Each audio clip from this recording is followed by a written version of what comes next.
Hey guys, welcome back to the farm. I'm Christina and I'm so excited to dive in and talk to you about a very much asked for and anticipated topic, kefir.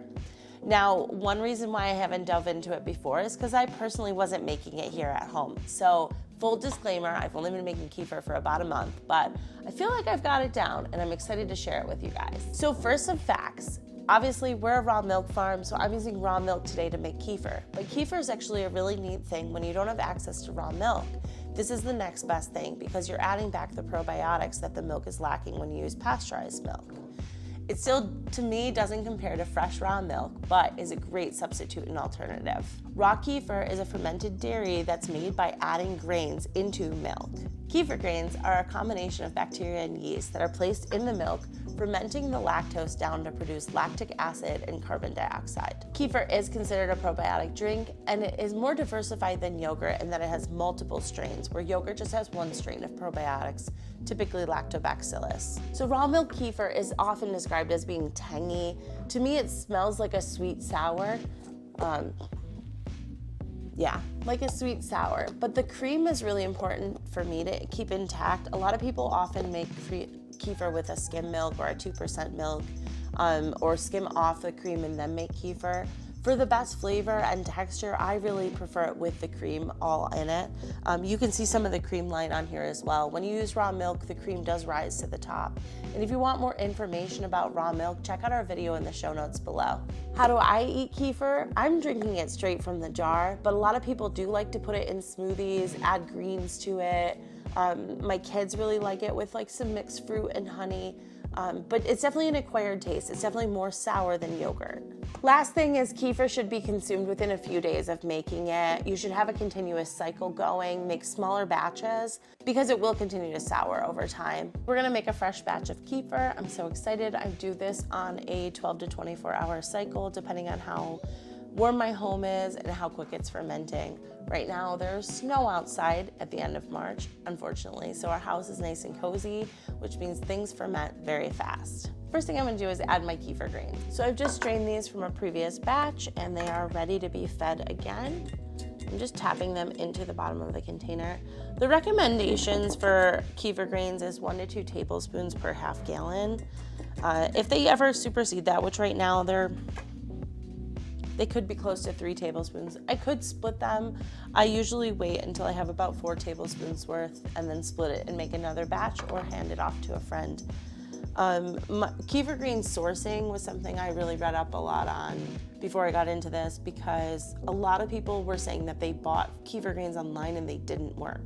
So when I started to read the Amazon reviews of the dehydrated grains and things that they sell at like local supermarkets, I saw the same thing. A lot of people are buying the dehydrated grains and maybe it was user error, maybe it was not good enough instructions, but they seem to just have a hard time becoming alive and replicating or duplicating, which is the goal. To have a healthy culture, you want them to keep growing and multiplying. So instead, I got them from my sister-in-law. I recommend getting them from a friend or somebody that already has active kefir grains. I have no experience with the dehydrated, and like I mentioned, they just don't seem to work as good for people. I'm gonna put my plastic funnel on, and then I'm just gonna pour some fresh milk into this jar.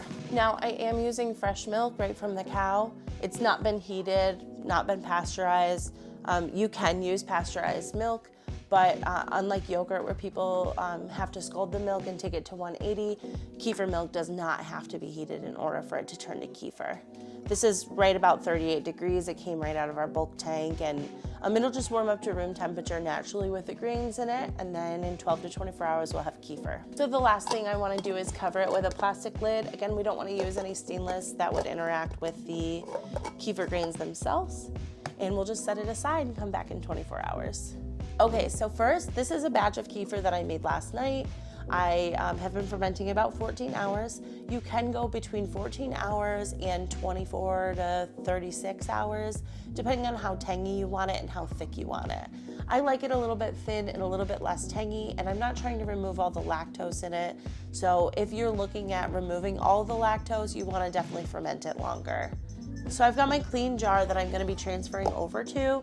An important thing to note about kefir is that you never wanna use stainless steel or metal with it. You don't wanna use spoons to mix it.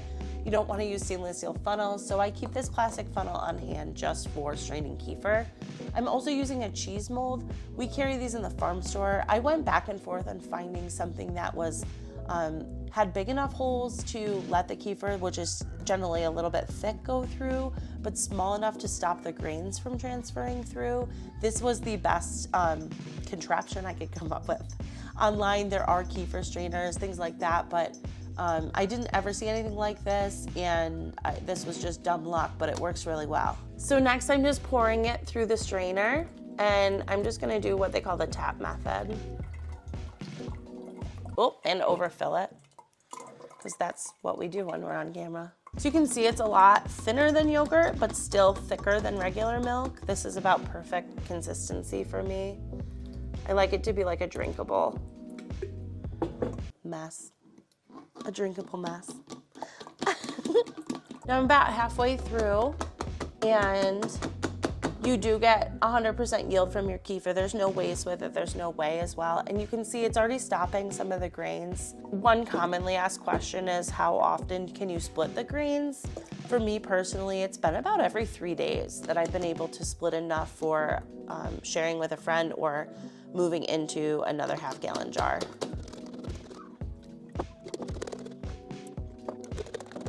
Awesome, we did it. Let me get a rag. So next I'm just gonna set these aside, and we'll handle those in a little bit. Pull that out. So I have my strained kefir here, and I have a couple options. This is still at room temperature. I just strained the grains right off. I can take it and do what's called the second ferment. If you've made kombucha before, it's the same theory. You're capping the kefir, you add another sugar for it to digest, like a date, some strawberries, some lemon juice, fresh ginger, and then you're leaving it out for just 2 to 3 hours to get it more bubbly. I don't actually like the second ferment. I think it makes it way too sour. But like I said in the beginning, I'm new to this, so I may have to play a little bit more, and I would love to hear if you've been making kefir and you have found a trick that works really good for a second ferment. But I really just prefer it just like this. And I put it in the refrigerator and I keep it sealed for about a day, and then I start to enjoy it, and it does have a little bit of carbonation that way.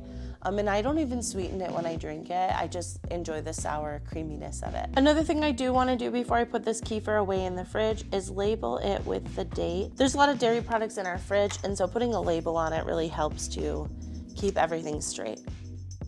So as I mentioned before, a lot of people do use kefir when they're removing lactose or limiting the amount of lactose in their diet. I, for one, have been on this journey of carnivore, and I've been limiting the amount of lactose because it causes inflammation issues in my body.